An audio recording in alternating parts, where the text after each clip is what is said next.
¿Qué es Hirsch? No, es que te lo estaba conversando. Era De los centros de los campos de concentración nazis. Ese es un tema que es inacabable, ¿verdad? Sí, qué horror. A veces a mí me repugna cuando encuentro textos negacionistas de eso, porque por ejemplo yo estuve en Dachau justamente cuando yo hablé un programa anterior de un político costarricense que me mandó por inadvertencia un portal neonazi, yo me encontré ahí un texto negacionista que son repugnantes, ¿verdad? Porque entonces uno puede discutir si eran 5 millones o 5,5, lo que dicen fuera. Que el éxodo no existió y un montón de idioteces, pero aparte, estábamos hablando, yo vi un reportaje, pero ahora no recuerdo en cuál de los lugares que leo o los periódicos que leo o lo que sea, sobre un nieto de Höss, yo creo que se pronuncia así, el comandante del campo de concentración de Auschwitz, que por cierto dejó una confesión que es nefasta, horrible, ¿verdad? Por ahí yo la leí un tiempo. Resulta que él es el nieto y se ha dedicado a hacer apología. No, al contrario, es decir, renunció al contacto con el papá porque sí, claro, no había renunciado a las creencias del abuelo y avergonzado. Y entonces asistió a la conmemoración de los 70 años, de los 70 años del cierre de Auschwitz. Pero resulta que entonces ocurrió una cosa que me yo creo que es Auschwitz donde eso de las manos. Puede haber sido, sí, yo creo que fue en Auschwitz. Pues fue conmovedor. Lo que me conmovió más fue esto. Resulta que él trata de conocer a los pocos sobrevivientes que quedan, y él como un poco como para pedir perdón y para perdón, ¿cuál es el que dice el trabajo no sé qué te liberará? Todos dicen lo mismo. Sí, perdón. El trabajo os hará libres. Sí, el trabajo también el escudo del FBI. Sí. Y de la CIA. Sí. Y entonces se encontró con una señora y el escudo de la Universidad Nacional. Una señora eso por influencia del padre Núñez. Muy anciana, una señora muy anciana, sobreviviente, que bueno, la conoce, hace amistad con ella y ella se pone a considerar que él, por arrepentimiento transferido, no tiene familia. Entonces lo adopta y dice que se siente muy bien de ser la abuela de ese hombre que tiene 40 y pico de años, él. Lo adopta y la ironía, termina el reportaje, es que mientras ella dice que perdonó a quienes la maltrataron, él dice que él no los perdonará nunca. Él era alemán. Pero vieras qué cosa más conmovedora. Yo estuve una vez en un cementerio en Minsk, en Bielorrusia, donde habían enterrado más de 100,000 personas y además de que era un campo, digamos, ahora con una gran belleza escénica. Decías que la tierra se movía. Pero ahí la tierra se movió más de una semana. Fue una cosa terrible, fue eso. Era impresionante hasta que me hizo cuando me acuerdo. Le voy a preguntar al emperador si ya había empezado cuando yo hablé de lo de Steven Spielberg. No. Bueno, es que vale la pena.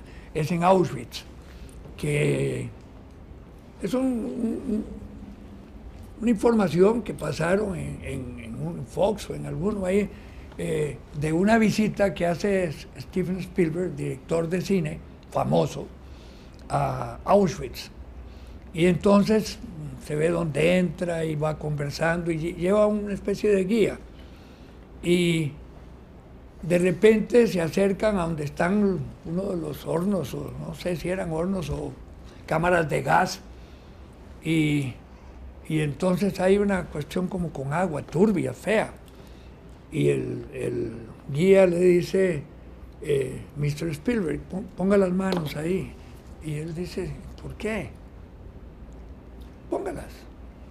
Y las pone y le empiezan a temblar las manos. Y dice que le pasaron por la mente miles, es decir, de todos los muertos ahí, niños, mujeres, ancianos, y que entonces él dice, la impresión que me quedó es que ahí están. Es decir, fue tan horrenda la muerte, tan espantosa, que no, él dice Stephen Spielberg, no trascendieron, es decir, ahí están. Y es lo más dramático, hasta que le temblaba la barbilla que he sentido en mi vida, dice. Qué horror, ¿no? Es decir, un tipo de eso, bueno, es muy teatral, es el director de cine, pero yo creo que sobre eso no se puede hacer teatro. A mí me pasó esto. En Bélgica existe el castillo donde estaba el campo de concentración más occidental que tuvieron los nazis. No es muy grande, no fue muy grande. Vamos a entrar, mi esposa, mi hija mayor, pequeñita estaba, claro, y yo. Y cuando llegamos en Bélgica. En Bélgica, sí, ahorita me acuerdo el nombre, es el más occidental que. Sí. Entonces, por cierto, una señora que escribió aquí un libro lo menciona, una judía que está en Costa Rica. Y entonces, al llegar al umbral así, el gran portalón, mi hijita se plantó y sin haber visto nada, ¿no? El castillo era un castillo como tanto. Yo no quiero entrar a un lugar tan feo. Y no hubo manera, tuvimos que turnarnos. Entonces yo entré primero y claro, horrible, porque la maquinaria de tortura estaba toda ahí. Deben haberlo trasladado a Guantánamo después, pero bueno, el asunto es que mi hija, tal vez 4 añitos, una cosa, no entró, había algo y no había, a la entrada no hay nada que indique, yo no quiero entrar a un lugar tan feo, y no hubo manera. No, debe haber cierta sensación que un niño en su candor lo debe percibir. Y que uno que se considera que ya está más civilizado y más culto, como que tiene una cierta malla que no lo deja percibir. Digo yo, estoy realmente bateando, para usar un término tico. Cierto tipo de energías pueden ser. ¿Verdad? Sí. Al final de cuentas, todo lo que es paranormal, parapsicológico, todo eso será siempre objeto de discusión. Sí, y aceptación. Sí, claro. Al final pueden haber cierto tipo de energías. Sí. Hablando de fantasmas, ya no de estos muertos que respetamos, sino de fantasmas. En mi casa, la muchacha que trabaja con nosotros dice que ahí hay. Ahora sí. Sí, dice que ella oye ruidos, ¿verdad? Porque hay un segundo piso que es como la oficina de mi señora y la biblioteca abajo, ¿verdad? Y ella oye ruidos arriba, ¿verdad? Siempre. Pero mi señora trabaja con muertos y ellos, patóloga. Sí, claro. No sé si se los trae. No sé si se los trae, qué bárbaro. Al final de cuentas algo se trae ella, ¿verdad?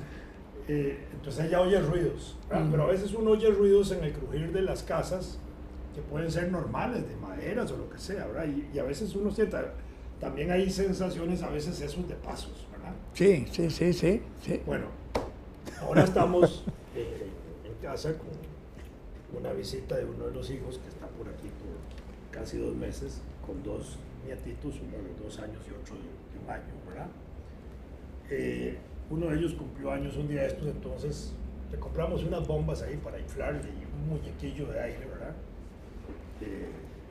Se inflaron un día, se le hizo un quequito ahí nada más entre la familia y entre los 4 que éramos, ¿verdad? El muñeco quedó inflado, mi señora antenoche se acuesta, ¿verdad? Con el cuarto, con la puerta abierta para mirar a los niños, ¿verdad? No. Y en eso no estábamos los adultos, ¿verdad? Que habíamos salido, mi hijo, mi nuera y yo. Estaba ella en el cuarto de ella y en el cuarto nuestro y los niños al frente, y en eso ella oye algo que se movía, ¿no? Eran como las 9 de la noche, ¿verdad? Ella ya recostada en la cama, las luces apagadas, un poco una lamparita en el cuarto, y seguía oyendo aquella garajada que se acercaba, ¿verdad? Nosotros tenemos unos perros furiosos, de manera que ella estaba segura que nadie se había metido, pero sí oía que algo se movía, ¿verdad? Y en eso, cuando ves una sombra que se les para a la par en el cuarto y era el muñeco ese inflable que lo había movido el viento, Claro. pero lo había movido como 10 metros por un pasillo. Mira, Y lo había metido al cuarto, la carajada más insólita que puede pasar. ¿No? Porque ella no se explicó cómo se movió de la sala, pasó por un pasillo hasta el cuarto y se le acomodó a la par no, de ya ella. yo Cuando te ella lo vio, voy- les no, voy a el contar- fantasma lo empujó. eso le dije yo. Les voy a contar una experiencia personal. Por dicha que Siendo, los pues, fantasmas ahí son amigos nuestros. Siendo un niño, había una casa antigua de la gobernación de Limón frente al parque. Los dos están, porque la nueva también. Y mi tío, Abel Robles, era gobernador de Limón. Entonces íbamos a pasar allá vacaciones. Y recuerdo que íbamos Hernán Robles Soriamuno y un servidor, éramos compañeros en la escuela, después fuimos compañeros en la escuela de Derecho, etcétera, etcétera. Tenía fama esa cuestión de que asustaban, unos chiquillos. Salíamos del Club Miramar, como a las 10:30, y teníamos que atravesar el parque. Atravesábamos el parque corriendo, por supuesto, porque en ese tiempo era asustado el parque de Limón en la noche, ¿verdad? Y llegamos frente a la ventana de la casa y había una mecedora moviéndose. Entonces me dice Hernán, seguro hay visitas. Nos habían dado una llave, entonces entramos y no había nadie. Entonces yo dije, no, seguro es el viento. ¿Qué viento? Ni que ahí no había viento, la ventana era cerrada. Entonces me dice, esperemos que vengan. A la par de la gobernación estaba la comandancia, que era una puerta con una escalera, y arriba era donde estaba la comandancia. Entonces, vamos y nos sentamos ahí en la escalera, en las gradas. Bueno, nos sentamos ahí a esperar, conversando y hablando tonteras. De repente, y esto, es decir, yo lo hablé con él y él dijo, claro, pues los dos oímos como que venían y bajando la escalera. Y entonces yo me volví, pero yo no vi a nadie. Y entonces yo vi que Hernán también. Y pum, pum, pum, pum, y nos pasaron por encima. ¿Cómo? Sí. ¿Cómo? Así como te estoy diciendo. Es decir, ¿cómo? Bueno, tiene que haber sido un fantasma. Si ustedes no creen, no creen. No era un par de ratones. No, hombre, simplemente pum, pum, pum, pum, pum, y nos pasaron y salieron. Y yo dije, ¿qué oíste? Y ahí venían bajando la escalera, me dice, le digo, ¿verdad que sí? Sí, pero ¿y ahí cómo pasaron? Estábamos sentados uno a la par del otro. Yo no sé, me dice, vámonos de aquí, ¿no? Y nos fuimos, por supuesto, al Tajamar, que quedaba así, nos sentamos en el Tajamar. Par de cobardes, A ¿verdad? esperar, sí, a esperar. Teníamos 7 años, 8 años, Yo- a esperar que llegara mi tía Nini y Abel y todos los habitantes físicos reales de la casa. Yo es que vivía a la par de un cementerio, el cementerio general, un tiempo. Ajá. Chiquitillo, como Sí. tal vez entre los 8 y los 10, 11 años. Vivimos ahí a los 50 metros del cementerio general. Entonces, cuando uno vive a la par de un cementerio, se acostumbra un poco a jugar también en el cementerio. Sí, claro. Sí, claro. Y Sí. no solo a jugar, sino a husmear. Entonces, cuando había entierro, ¿verdad? Los carajillos del barrio nos íbamos ahí a la tapia del cementerio a asomarnos a ver si veíamos los fuegos fatos. Sí, sí, ¿verdad? sí. Y siempre pasábamos allá, de vez en cuando veíamos una bola de esas, ¿verdad?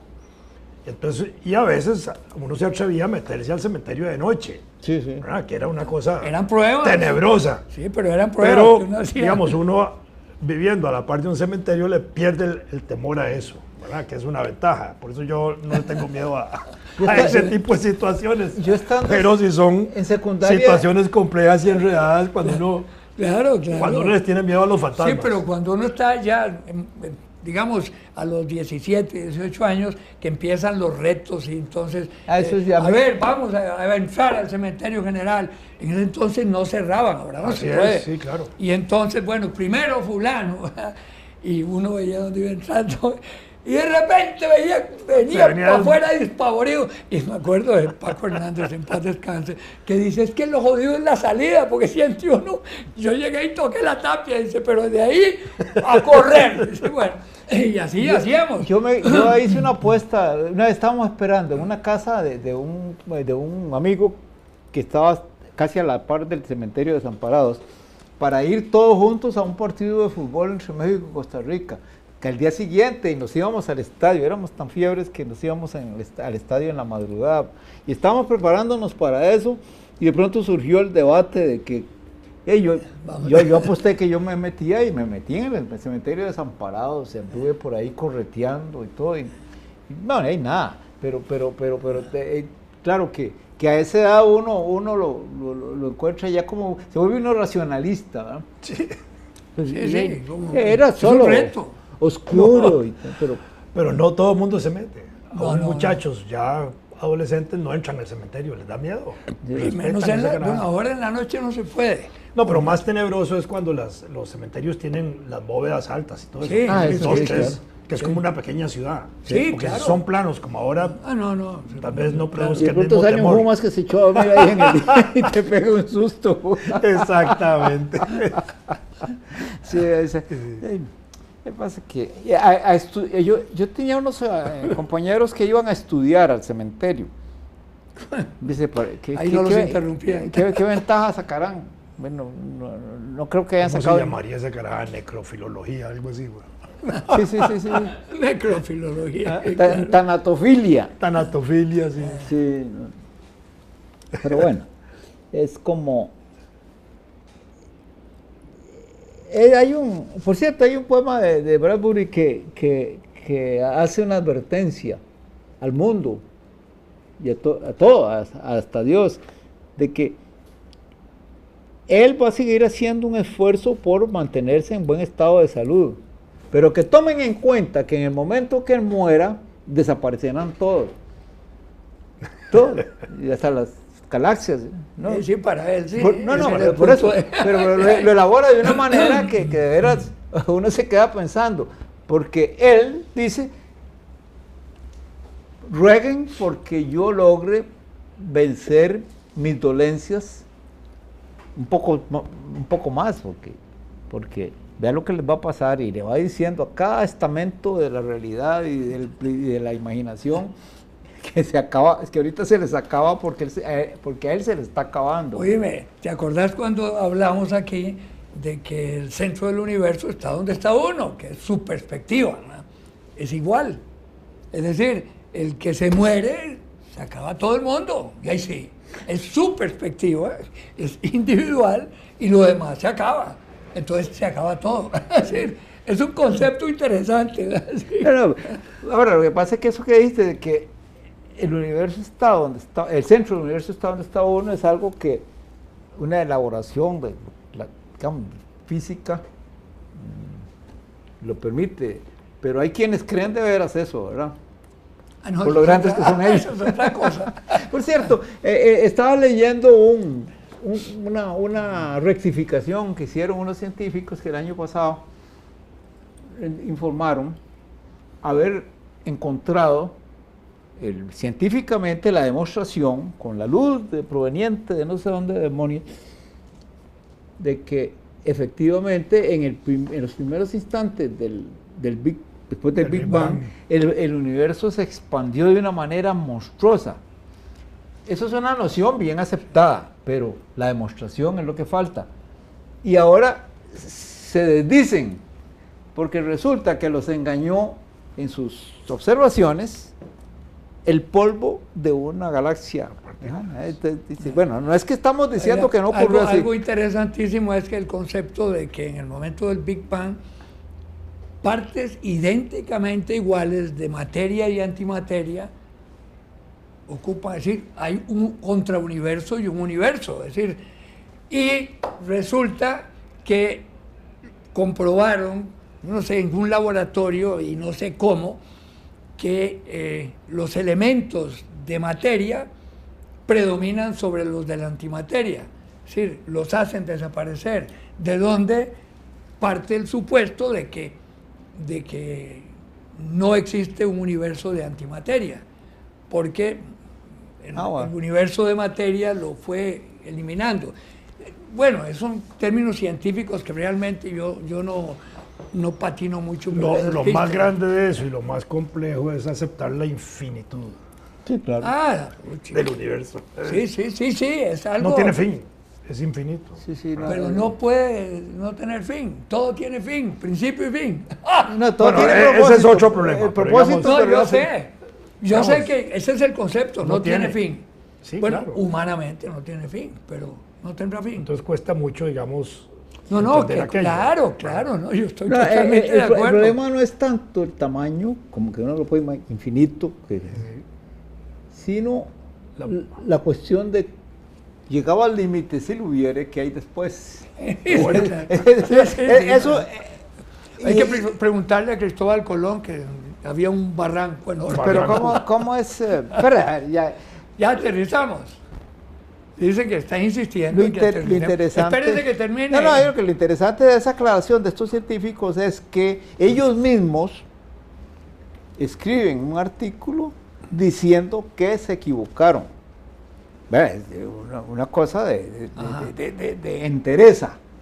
Pero por otro lado, uno de ellos explica, no quiere decir que esa expansión del universo formidable que hablamos, no se haya dado. Lo que pasa es que la demostración que creímos haber encontrado no es correcta. Mi suegra era fea, pero no tengo un retrato. Bueno, ahora sí aterricemos.